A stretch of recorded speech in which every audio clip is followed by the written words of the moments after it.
سورہ حشر کا آخری رکوع ہے اور سورہ حشر کی آیت نمبر 18۔ یوں تو قرآن کی ہر آیت نور علی نور ہے، یہ آیت کریمہ ایسی ہے کہ اگر اسے سمجھ جائیں تو ساری برائیاں دور ہو جائیں، زندگی پاکیزہ ہو جائے۔ یا ایھا الذین آمنوا اتقوا اللہ، اے ایمان والوں اللہ سے ڈرو۔ جب اللہ کا ڈر پیدا ہو جائے، خوف پیدا ہو جائے اور یہ خیال پیدا ہو کہ اگر میں گناہ کروں گا تو گناہ کرتے ہوئے اگر میرے رب نے میری پکڑ فرما لی اور میری گرفت کر لی تو مجھے اللہ کے غضب سے کون بچا سکتا ہے؟ بس یہ ڈر پیدا ہو جائے اور گناہوں سے نفرت ہو جائے۔ یا ایھا الذین آمنوا اتقوا اللہ، اے ایمان والوں اللہ سے ڈرو۔ تو گناہوں سے نفرت کے لیے سب سے اہم چیز اللہ کا خوف۔ دوسری چیز موت اور آخرت کا تصور۔ بس ہر وقت یہ تصور ہو کہ آج زندگی کا ایک دن اور کم ہو گیا، اب جتنے دن میری زندگی کے باقی تھے اب اس میں سے ایک اور کم ہو گیا، میں نے کیا کیا؟ اس پورے دن میں اللہ کو راضی کرنے والے کون سے کام کیے ہیں؟ وَلْتَنْظُرْ نَفْسٌ مَا قَدَّمَتْ لِغَدْ، غد کے معنی آئندہ کل، جسے انگلش میں ٹمارو کہتے ہیں۔ یہاں آئندہ کل سے مراد موت اور موت کے بعد آنے والی زندگی ہے، اور چاہیے کہ ہر جان غور کرے، ہر آدمی سوچے کہ اس نے آئندہ کل کے لیے کیا نیکی آگے بھیجی۔ اگر رات کو سوتے وقت اس آیت کی تلاوت کی جائے اور آدمی سوچے کہ میں نے آج پورے دن میں اپنی آخرت کی بھلائی کے لیے کیا کیا ہے۔ واتقوا اللہ، اور اللہ سے ڈرو، ان اللہ خبیر بما تعملون، اللہ سے ڈرو یہ 2 دفعہ ہے، اور ڈرنے اللہ کا خوف پیدا کرنے کے لیے جو بنیادی کانسیپٹ ہے وہ ہے ان اللہ خبیر بما تعملون، بے شک اللہ تعالیٰ تمہارے تمام کاموں سے باخبر ہے، وہ تمہاری گرفت کرنے پر بھی قادر ہے، اور گناہ گاروں پر اللہ کا عذاب بھی آتا ہے۔ پھر اس آیت کریمہ کو ایک دفعہ سماعت کیجیے۔ یا ایھا الذین آمنوا اتقوا اللہ، اے ایمان والوں اللہ سے ڈرو۔ وَلْتَنْظُرْ نَفْسٌ مَا قَدَّمَتْ لِغَدْ، اور چاہیے کہ ہر آدمی، ہر نفس، ہر جان یہ غور کرے کہ اس نے آئندہ کل کے لیے کیا نیکیاں بھیجیں۔ واتقوا اللہ، اور اللہ سے ڈرو، ان اللہ خبیر بما تعملون، بے شک اللہ تعالیٰ تمہارے تمام کاموں سے باخبر ہے۔ وَلَا تَكُونُوا كَالَّذِينَ نَسُوا اللَّهَ، اور تم ان لوگوں کی طرح نہ ہونا جنہوں نے اللہ کو بھلا دیا۔ جب مصیبت آئی تو اللہ یاد آیا، اور جب نعمتوں کی بارش ہوئی تو اللہ کو انہوں نے بھلا دیا۔ جس رب نے انہیں کھلایا پلایا، جس نے جان دی، جس نے ساری نعمتیں دی، جس نے آنکھوں میں دیکھنے کے لیے نور دیا، جس نے کانوں میں سننے کی طاقت دی، جس نے انہیں بے شمار برکتیں دی، اس رب کی یاد سے وہ غافل ہو گئے۔ فَأَنْسَاهُمْ أَنفُسَهُمْ، پس اللہ تعالی ان سے ناراض ہو گیا اور اللہ تعالی نے انہیں چھوڑ دیا، اپنے عذاب میں اللہ تعالی نے انہیں ڈال دیا۔ اولئک هم الفاسقون، یہی لوگ گناہگار ہیں، فاسق ہیں۔ بعض مفسرین فرماتے ہیں کہ اگر کوئی شخص گناہ کرتا ہو اور گناہ کرنے کے باوجود اسے نعمتوں کی بارش ہو، گناہ کرنے کے باوجود اس پر کوئی مشکلات نہ ہوں، تو سمجھ جائیے کہ اس کی تباہی مقدر کر دی گئی ہے، اللہ اس سے ہمیشہ کے لیے ناراض ہو گیا ہے، اس بات کا خوف ہے۔ اور گناہگار شخص ہے لیکن اس پر گناہوں کی وجہ سے مشکلات آتی ہیں، تو یہ اس بات پر تنبیہ ہے کہ اسے بیدار کیا جا رہا ہے کہ سنبھل جا، اللہ کو یاد کر، لیکن پھر بھی وہ اللہ کو یاد نہ کرے اور اپنے آپ کو اللہ کی بارگاہ میں نہ جھکائے تو بہت بڑی اس کی محرومی ہے۔ لا یستوی اصحاب النار و اصحاب الجنہ، جہنمی اور جنتی برابر نہیں ہیں، تو تم جہنمی والے کام مت کرو، تم یہ مت سمجھو کہ کل بروز قیامت جنتی اور جہنمی برابر ہوں گے۔ یہاں دنیا میں تو ہو سکتا ہے کہ نیک اور بد دونوں برابر ہوں، نیک بھی دنیا کی نعمتیں اٹھاتا ہے، بد بھی اٹھاتا ہے، لیکن آخرت میں نعمتیں صرف اور صرف نیک لوگوں کے لیے ہیں، وہاں جنتی لوگ اور جہنمی لوگ برابر حالت میں نہیں ہوں گے۔ اصحاب الجنتی هم الفائزون، جنتی لوگ ہی کامیاب ہوں گے اور جہنمی لوگ ناکام ہوں گے۔ لو انزلنا هذا القرآن، اگر ہم نازل کرتے اس قرآن کو، علی جبل، کسی پہاڑ پر، لرأیتہ، ضرور تم اس پہاڑ کو دیکھتے، خاشعا، کانپنے والا، متصدعا من خشیت اللہ، اللہ کے خوف سے ریزہ ریزہ۔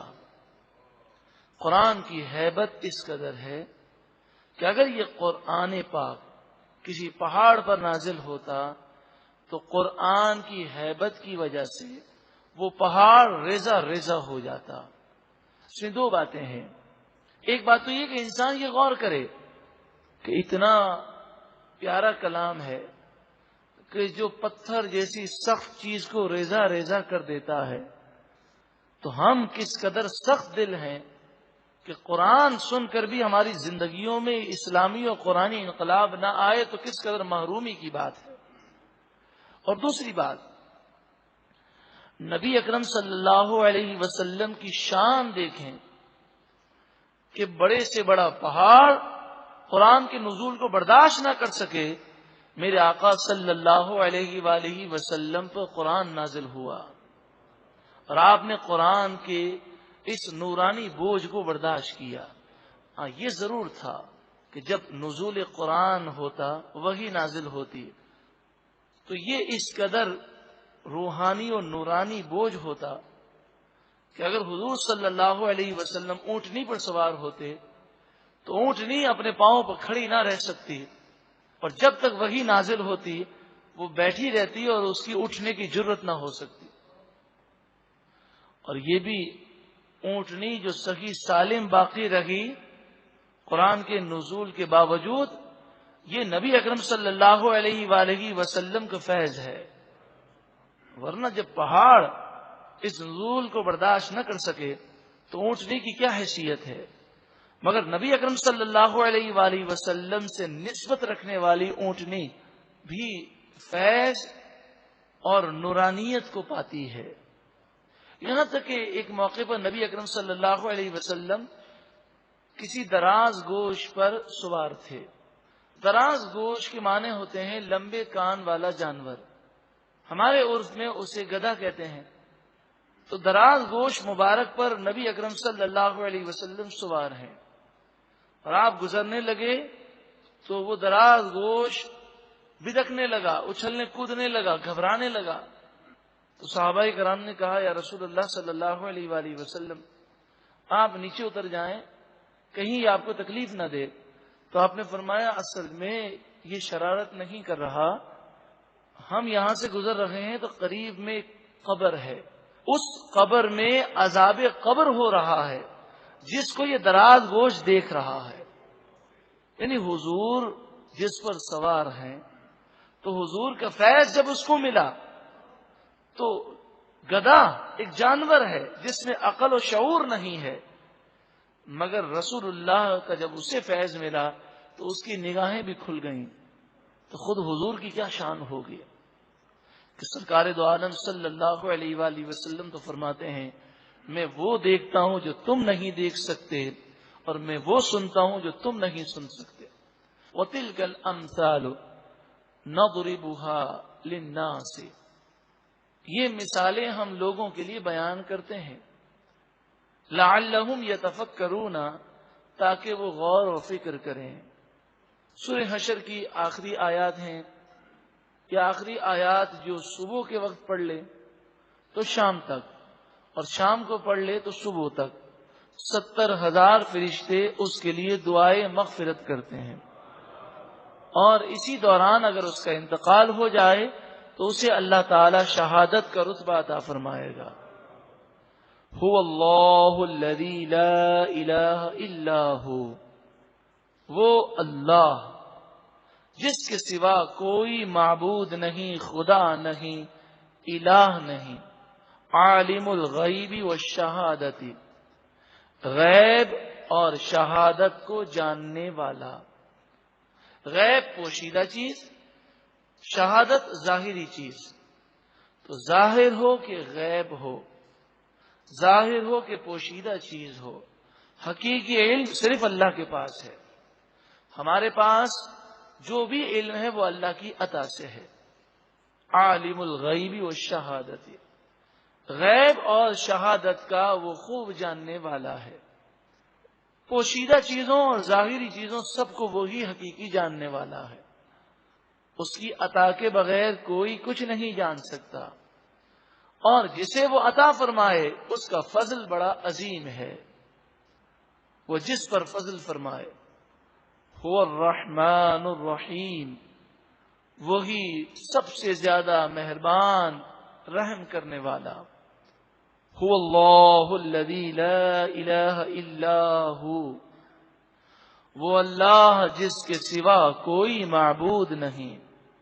الملک، حقیقی بادشاہ، القدوس، بہت ہی زیادہ پاکیزہ، پاک، السلام، سلامتی دینے والا، المؤمن، امن، سکون، چین، اطمینان دینے والا، المہیمن، حفاظت کرنے والا، العزیز، عزت دینے والا، الجبار، عظمت رکھنے والا، المتکبر، بڑائی اور بلندی رکھنے والا۔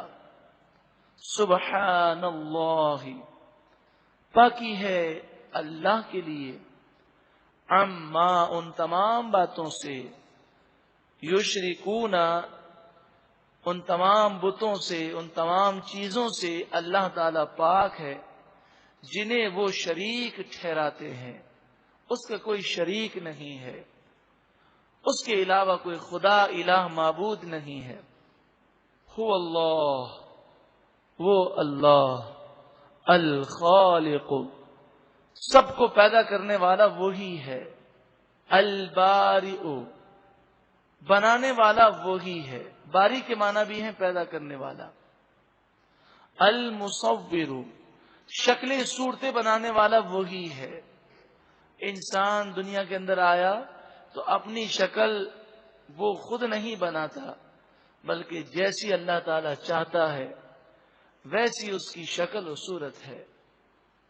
لہ الاسماء الحسنی، اسی کے لیے یہ پاکیزہ اور اچھے نام ہیں۔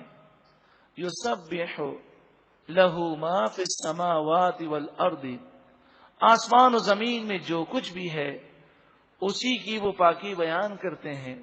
وَهُوَ الْعَزِيزُ الْحَكِيمُ، اور وہی غالب، عزت دینے والا، حکمت والا پروردگار ہے۔ اللہ تعالی ان تمام اسماء حسنہ کی برکتیں ہم سب کو عطا فرمائے۔ ایک مرتبہ محبت کے ساتھ درود و سلام پڑھیں۔